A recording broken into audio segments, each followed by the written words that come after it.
What is going on, people? Welcome back. Johnny here, and we're going to pick up with the Dwarfs, Rimhammer, the End Times, momentarily. Thank you for the comment. The bears will indeed be making an appearance. If not this episode, definitely the next, but it won't be long, I promise. Lots of work to do this episode. We still have tons of smoothing, flooring. We need some extra workrooms. Before we can start making gold the main priority, we're going to make getting all of the shiza in place that we can be secure and safe. And it's one of the benefits of making the game, the YouTube videos this way, is that I can kind of drag out the time. I probably play 3 or so hours for each episode. So cutting back to the beginning here, you can see we're still working on our first little growing area for the fungal plank. A lot of people still injured and recovering from the attacks that occurred last episode, but they'll get there. Eventually we'll also have artificial limbs, mechanical limbs in place. We need to do some updates to this thing. That room that it's in, it's a little too big. That's going to encourage larger infestations, so shrinking it down will mitigate that dramatically. We do have a Psychic Soothe that starts for the females, and the Ogre Trader that's been there for a while has decided to bail as well. Otherwise, things are going alright. We need to get some proper weapons made, so we're going to start researching down the weapons path. And also the outside security is in dire need of some proper updates. Places to put carcasses where they're not all up in our way, and a monsoon starts at that point. This is an event I've never seen, but it's effectively just a very severe rainstorm. So moving on to melee great weaponry, we probably will research but not actually make the improved great weaponry because they do require gold, and we're trying to save gold, so we'll try and buy those types of weapons or capture them if we get attacked by the outcasts. But otherwise, we have too many animals here. We have to find some solution to that. They're going to eat up all the food. It's just getting a bit out of hand, as it will in RimWorld. You can see we're mining near some desiccated carcasses. I don't really want them moved or dealt with, but they're just going to have to look at them. So we're going to go for improved hand weapon melee next. And where to go with what to make. We can actually start making great axes and great hammers at this point. The great hammers I found are far more effective because they stun your foe. Don't want them to be made out of any of the cheaper materials, and a wild fella shows up at that point. Psychopathic, industrious, seems like a good dude we should be taming, actually. So, and he's a dwarf, which always helps in my opinion. Now, bedrooms are nice. New furniture is looking great. As you can see, we are going to need to expand the bedrooms a bit. Trying to tame this guy doesn't go so well at this point. Predators continue to bring down prey that we can claim. There's a copper ore seam that we've discovered, so we can do some mining on that as well. And it's at this point that, in the interest of not having all the animals eat themselves completely to death by eating up all the foliage, we're just going to get rid of the rams and does of the ibex because they simply don't provide anything more than plain leather and meat. So I guess animal fat as well. But there's a mad gazelle. It's just going to have to jump on a trap eventually. And it's at that point that everybody gathers around for the wedding of Bamarsa and Dakam. They do that outside, which I guess is okay. The humans can probably enjoy some clear sky above their heads as they wed. Although there's an eclipse on, so maybe that's going to be an omen as to how it's going to go. I don't know. Regardless, a lot of mining to do outside, but that's okay because we could certainly use the blocks. We're going to make some crossbows as well. We did get the hand hammer done. I'm going to lay out a new way to put in traps. We don't really have the wood to keep replenishing these traps the way I'd like to, so I might start using cheaper metals at some point. I'm just not sure about the efficacy of doing that. Regardless, we do finish the mining pickaxe research. We're not going to go for improved. We need bigger gates to get some proper outside walls set up, so we'll head down that route next. Now, lots of copper laying about. Our wild person has stepped on a trap. I guess they just use doors as they will. It's interesting. But anyways, we bring him in. We're going to try and tame him while he's locked up. Perhaps we should put some new wax on his candle and fire it back up. But regardless, it is what it is for the moment. So there's a new stool from Empire, which we'll put in front of the Empire research bench. We've created a masterwork Empire stool. This is the north view, so essentially the back of it. And we find some open space, which the only really good thing about all that is that there's wood. So we can deconstruct whatever structures we end up finding back there. We'll just let the mine out the surrounding rock to get at that wood, but that's not a big deal. We also find a bed back there. It's decent, or I think it was good quality. Yeah, indeed it is.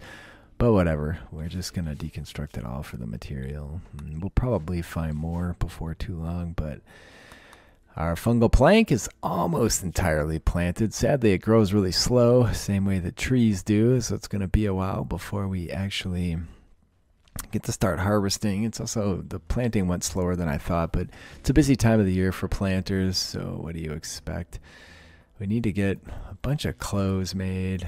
I like how I just keep throwing out the massive amount of shit we need to accomplish here. There's our first crossbow. We do have some folks using less than desirable weaponry in terms of ranged weapons, so we're going to do some more mining just because there's more open space to the left over there. There's a muffalo that was taken out by a Mournfang that should prove delicious, and at some point here in the near future we can start making a shit ton of rugs too. I also want to mine along the right edge of the map and see if we can find some open space either north or south. I'm going to put some more shelves in the freezer room as well. We're constantly overflowing with food, and as ever we're short on wood and cannot keep the stove running. So I frequently am going to have over the next episode issues with that. And there is a nearby, it's 2.2 days away, but here's a downside to settling in the mountains. Until we can get a magical transport spell, it's very difficult to get out and do those things. And until we get proper security in place, I don't really want to be heading out and doing caravan runs and all that kind of stuff. We need to get to improved war machines, our black powder war machines, so we're going to start making a run for that as well. I'm going to put a huge copper gate in the south. We have a ton of copper, why not use it? And it's at that point that all the sheep get the plague. It's going to put a bit of a damper on our medicine situation, but it is what it is. Still going to keep cruising through the copper. I keep finding copper ore, so I'll just keep using it for furniture and interior doors. The exterior ones will be steel, but some of the sheep do end up dying from the plague, and at the point War is being hunted by a saber tusk. Fortunately, it's upon him, but he does have a dwarven great hammer to defend himself with. And he's a slayer, so if you can't take this thing out, he's a pretty pathetic slayer. Although those are some really badass creatures, and they do beat the shit out of most other critters, except for the bigger ones like Mournfang. But Sabertusk is no joke, so he did well. He did take some serious injuries, but I'm going to hold open the outside doors. We can probably lure some of these critters in. You can see whenever the tiny blade of grass grows out there, they all go and get it. Ulrich, who I believe was our wild man. There's War. Ulrich has gone down due to his injuries. And an infestation strikes at that point. I don't even know if it's worth trying to bring Ulrich into this, but it is what it is. He's pretty beat up. There was a social fight that ended up with that dude getting his ass kicked. So it's a pretty big infestation. I should have made that room significantly smaller. As you can see, this is not an ideal situation. And if enough of them show up, they'll bash through those walls and get at us, which by then we should have them softened up. We need more pawns that are good shooters and fast shooters. Right now, we don't have that. We have a whole shitload of melee people. So right now, all we've done is pissed them off. We have some people to guard the door with good weaponry. But Marissa there has a ranged weapon. Even though it looks like a melee weapon, it can actually reach out and strike at a distance. So that will be something very useful in this situation. Maybe I should leave a big stack of halberds in here. We do have a spell that'll down a few of them too. I'm going to try and cast it on some of the bigger ones. And Gotrik also has some magic. It'd be really nice to get some of the Plague Lore spells going, because Cloud of Flies in there would just decimate. Either way, Peterson keeps flinging magic at them. You see it when they spawn. They do almost always. It's not a guarantee, but almost always they're going to destroy your Infestation Thumper first thing, which small price to pay to be able to contain this problem and deal with it in a way you'd like to. So you can't complain too much. I can complain about the fact that it uses gold, but they are weakening the walls, but they're really not close to actually getting through them at this point. The door, on the other hand, is probably going to give, but I don't know what Brain Gobbler is going to do to these guys. It does make one of them berserk, which at least he's running around randomly instead of attacking the wall. There's Stoneheart, who's still well injured. I'm just going to let him go. There's no sense having the most injured of pawns standing around here. Now, that spell's pretty awesome, and that was Rot Bomb. At least it does a lot of damage. It did start a fire too, but as we saw in the last game, that is a mixed blessing, because while it will start everything in there on fire, it will also increase the heat to a point where everybody dies. Fortunately, we're really close to an exterior door. They do bash through the door long before it's over, and we have to hold them at the gate. But we have an ogre over there who's big enough to block it, thankfully, and Ragnarson's sticking in some pokes when he can get a chance. We also have others chomping at the bit to get in.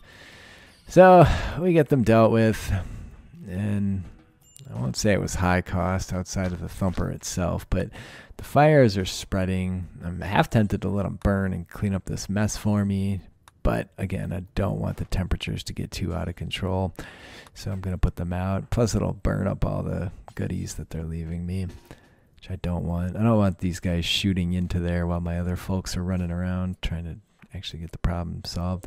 Some of them stand up at that point and decide to go about their day, which we cannot allow. So we're going to have to go take out that guy who got back up. He was hit with a Bula's snare, which downs a pawn, but not for terribly long. We're also going to have to finish off those that are not yet deceased, because they may recover. And that's going to be a massive problem for us. So anyway, that is the end of it. There's a few of them stacked up there. But regardless, Peterson ends up having to bash one down with her staff too, because there was another random rat roaming. So we're going to make this room smaller to encourage smaller infestations. We're also going to add a path so we can get behind them should we need to, and have embrasures on both sides. If we could get like a bunch more ranged pawns, that would be phenomenal. We're going to put some super strong doors outside. There's no sense putting weak ones in. The steel doors open relatively fast. And there's a lot of work out there yet. Plus, again, we're still going to have to struggle to get the wood together to put the traps in. You can see we're using 3,000 of the 3,600 available steam points. Oh, at some point I'm going to have to build another one of those. I'm going to get going on getting in a grudge thrower or two, because they are amazing. There's an Empire recruit caravan visiting at the moment as well. And sadly, they don't really have any pawns I'm overly interested in. We don't have any money, and there's also nothing they really care to buy from me. So, yeah, this guy's got some health issues. I do like the crafting skill, but we just can't afford it at this point. I'm not going to sell any more gold. I was going to buy their components, but we really can't even afford that, because we're poor again. That's one thing we're lacking at the moment too, is a way to steadily, consistently, and in abundance raise funds. There's a mad hare, which is not terribly exciting either. When you have traps, it actually costs me 2 traps. So 70, or is it 90? Ah, God, I think it's 90 wood. But on the plus side, wealth has gone down quite a bit. So there's that. It looks like wealth and items. So there you go. And this section needs to be cleaned. We're going to put the bodies back there. We need to get a means by which to burn said bodies. That's going to be a priority. Perhaps we should vent that to the outside. Oh.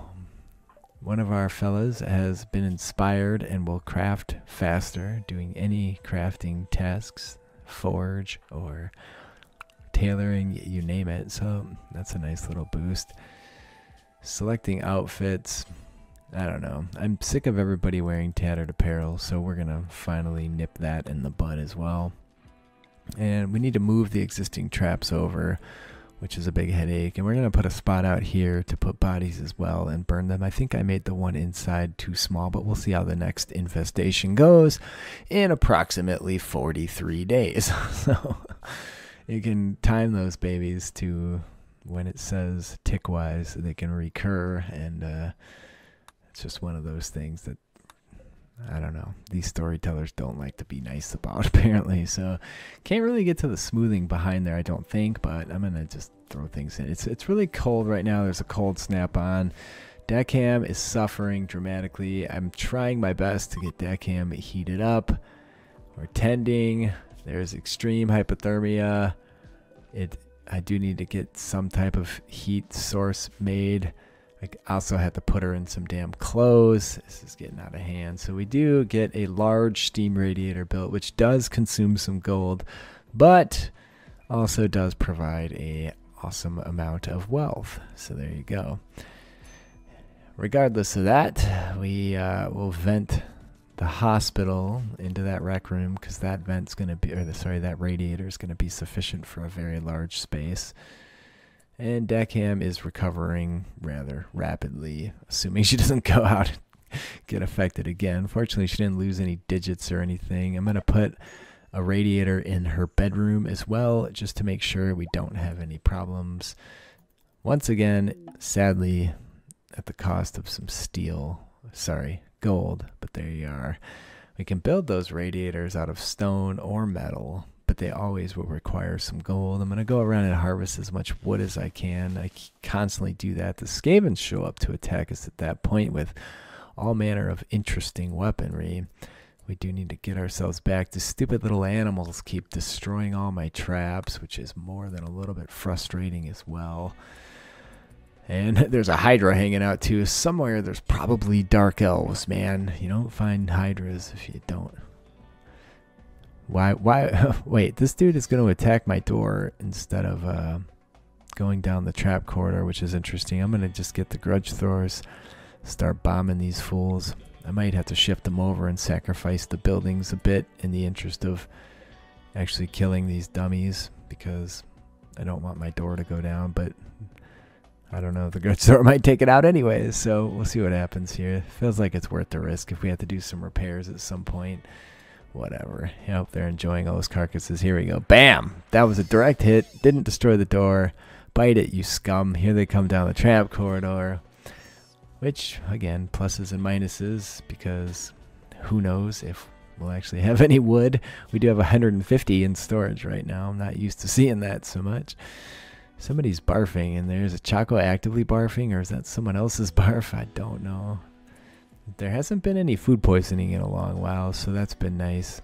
There's no way these dummies are making it in, right? Why is that Muffalo coming? That's gotta be, that can't be one of theirs. Oh great, he is taking out traps so the Skaven don't get affected, but we're gonna get over here and see if we can't head these guys off and at least take out a few of them. There's some of them that are alive. I wouldn't really be opposed to capturing a Skaven, even though it's not very dwarvy. Magic also isn't very dwarfy, so there you go. If we bring these guys down, though, we can smelt up their armor. And there you go. There's some magical takedowns. Take that, you frackers. Hopefully we don't accidentally shoot a Muffalo. The last thing we need is a giant herd of Muffalo snapping on us at this point. That guy's a pyro, so he's definitely going to get himself finished off. And we do our... Okay, we shot that Muffalo, but it didn't seem to go mad on us, which is fortuitous. See if we can turn him to gold. No, failed again. That's too bad. I really need more gold. This dude just stood up, but I feel like he's not going to make it. Sorry, Dax, you rat bastard. My next Skaven faction will indeed be named the Rat Bastards. Anyway, so we have no plant food coming in. It's really cold everywhere. At least the cold snap did end. The heaters are doing a fantastic job with the steam heat from the geothermal. Our animals are starving. A war merchant shows up. And nobody carries wood, I've found. Maybe space traders have wood to sell. I don't know. Either way, I'm a little frustrated. I wish I could capture or tame that beast. You see I'm putting in some hallways over here. Sorry, floors in the hallways. I want them to look nice. Try and sell what I can. Even herbal meds. Like, we just have too much crap around, and I need some weaponry, some legit good weaponry. Not that we're going to get that from humans, mind you, but it's a start. Now we're at a point, too, where we can make pretty good stuff. So we're going to start mining out some of these areas to make for some additional workspace. I need a blasting room so that we can start making black powder, war machine, ammunition, and firearms. That will be a next goal. But again, you can't make black powder without wood because charcoal is a required ingredient. And we simply don't have that. So the wood struggle will continue for a little while here. Floors will go in. Smoothing will be next. It should be a fine day. I do appreciate you guys being with me as I try to capture some more wood from the existing forestry. Please leave a comment. I read them all. I respond. You do get worked into the episodes. Leave me a like at the very least if you are enjoying this. I would appreciate it. We're checking out the fungal plank. You can see I made those images with morel mushrooms. Anyway, I love you guys, and I'll see you next time.